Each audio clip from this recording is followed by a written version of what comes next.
بسم اللہ الرحمن الرحیم۔ اس پر بات چل رہی تھی کہ پاکستان میں نفاذ اسلام کے لیے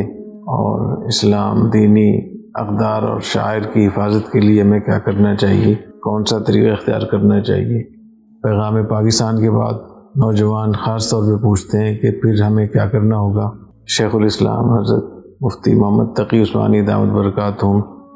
جو 17 سال تک سپریم کورٹ کے جج رہے ہیں، انہوں نے یہ فرمایا کہ پاکستان اپنے آئین اور قانون کی روح سے یقیناً اسلامی ریاست ہے، اور اسلامی ریاست کے خلاف ہتھیار اٹھانا قطعاً حرام اور بغاوت ہے۔ یہ سوال پیدا ہوتا ہے کہ لوگ پوچھتے ہیں پھر ہمیں کیا کرنا چاہیے۔ تو اس پر میں نے بات شروع کی تھی۔ ہمارے سامنے 4 ماڈل ہیں، اور وہ ماڈل ہیں جو کامیاب ہیں، اور ان کو اگر ہم سامنے رکھیں، اپنی حکمت عملی ترتیب دیں، تو ضرور اللہ تعالیٰ کی نصرت آئے گی اور بہت برکت ہوگی، وہ تحریک کامیاب ہوگی۔ اس میں مجدد الفسانی رحمہ اللہ تعالیٰ کی تحریک پر کہ میں نے حوالے دیے تھے کہ کس طریقے سے انہوں نے اس کفر و ارتداد کا سامنا کیا، اور کس تدبیر کے ساتھ، کس اہتمام کے ساتھ انہوں نے دعوت کو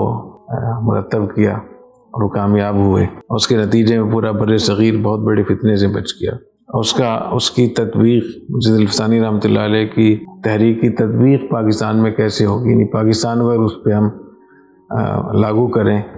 مجدد صاحب رحمۃ اللہ علیہ کی تحریک کو، تو یہاں کس طریقے سے کام کرنا چاہیے۔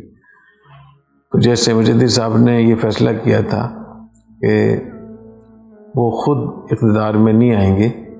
جو لوگ اقتدار میں ہیں پہلے سے ان کو وہ ان کے نظریات کو ٹھیک کریں گے، ان پہ محنت کریں گے،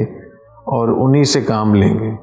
ان کا عہدہ، ان کی اقتدار، ان کی حکومت انہی کے پاس ہو، اور ہم ان کی ذہن سازی کریں، اور جو اچھے لوگ ہیں ان کو سپورٹ کریں، جو خراب ہیں ان کی اصلاح کریں۔ انہوں نے ادارے بنائے، افراد تیار کیے، تو آج بھی اس کی ضرورت ہے کہ ہم یہاں ایسے ادارے بنائیں جن کی وجہ سے معاشرے میں تبدیلی آ سکے، ایسے لوگ تیار کریں جو معاشرے میں جا کر فعال کردار ادا کر سکیں، اداروں میں، بیوروکریسی میں، حکومت میں، اور جو جہاں جہاں بھی مؤثر مواقع ہوتے ہیں، مناسب ہوتے ہیں کام کرنے کے لیے، تو وہاں کے لیے ہم لوگ تیار کریں، اور ایسے لوگ تیار کریں جن کے اندر اسلامیت اور پاکستانیت بھرپور ہو۔ مسلمان سب سے پہلے مسلمان ہوں، اور پھر وہ پاکستان کی اہمیت کو سمجھتے ہوں، پاکستان کی کیا اہمیت ہے، اور جو اداروں میں، حکومت میں، بیوروکریسی میں، جہاں جہاں بھی لوگ ہیں ان کی ذہن سازی کریں، ان کو اس قابل بنائیں کہ وہ اپنے عہدوں پہ رہتے ہوئے دیانتداری کے ساتھ ملک اور قوم کی، مسلمانوں کی خدمت کر سکیں، اپنی ذمہ داریاں ادا کر سکیں۔ تو پہلا قدم یہ ہے کہ ادارہ سازی، ادارے بنائیں، افراد سازی، افراد تیار کریں، اور ان افراد کو اور اداروں کو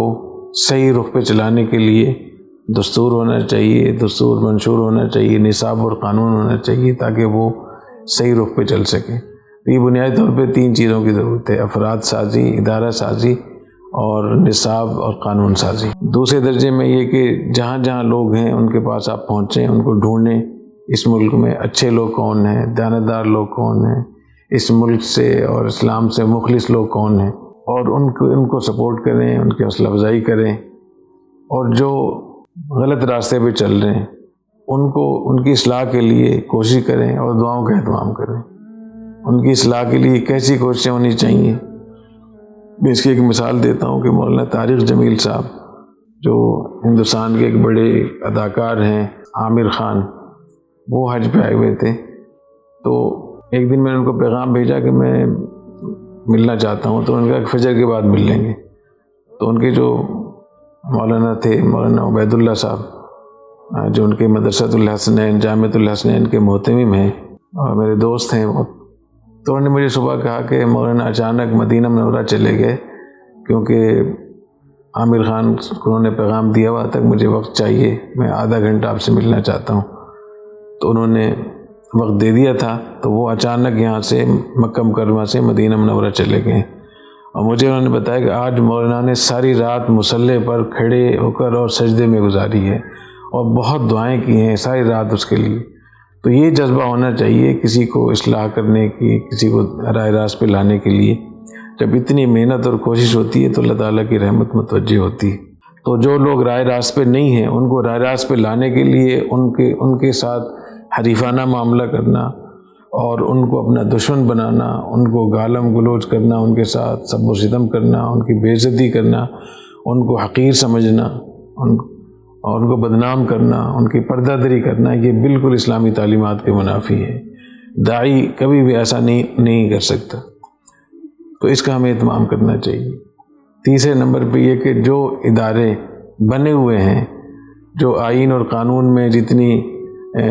چیزیں موجود ہیں، ان کو کس طریقے سے ہم عمل میں لا سکتے ہیں، اس پہ بیٹھنا چاہیے، اس پہ ہمیں ڈھونڈنا چاہیے، ان اداروں کو طے کرنا چاہیے۔ پاکستان میں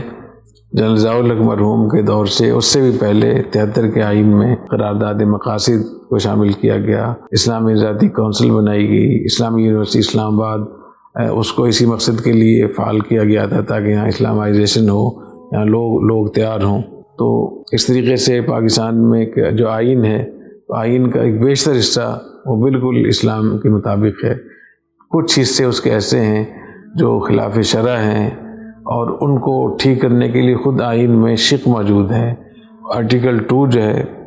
اس میں لکھا ہوا ہے کہ کوئی بھی پاکستان کا قانون اسلام کے قرآن و سنت کے خلاف نہیں ہوگا، اور جو قوانین قرآن و سنت کے خلاف ہیں ان کو قرآن و سنت کے مطابق کیا جائے گا، اور یہ کام شریع اسلامی ذاتی کونسل کے ذمہ ہے کہ وہ سفارشات مرتب کرے۔ تو جب اس حد تک ہمارے پاس ایک اسلامی آئین موجود ہے، ایک اسلامی ملک موجود ہے، اور یہاں ماشاءاللہ اتنے مدارس اور اتنی تبلیغی جماعت اور دینی ادارے اور اتنا یہاں دین کا چرچا ہے، اس کے باوجود اگر یہاں اسلام کا نفاذ نہیں ہے تو اس کا مطلب یہ کہ ہمارے اندر کوئی ایسی کمی ہے، اخلاص میں کوئی کمی ہے، یا اقدامات میں کمی ہے، یا اس کو مشن ہم نے نہیں بنایا ہے، ہماری جو اس کے ساتھ ایک کمٹمنٹ ہے اس تنفیذ اسلام کے ساتھ، اس میں کمی ہے۔ تو ہمیں اپنی اصلاح کرنی چاہیے اور ہمیں صحیح طریقے سے آگے لے کر چلنا چاہیے۔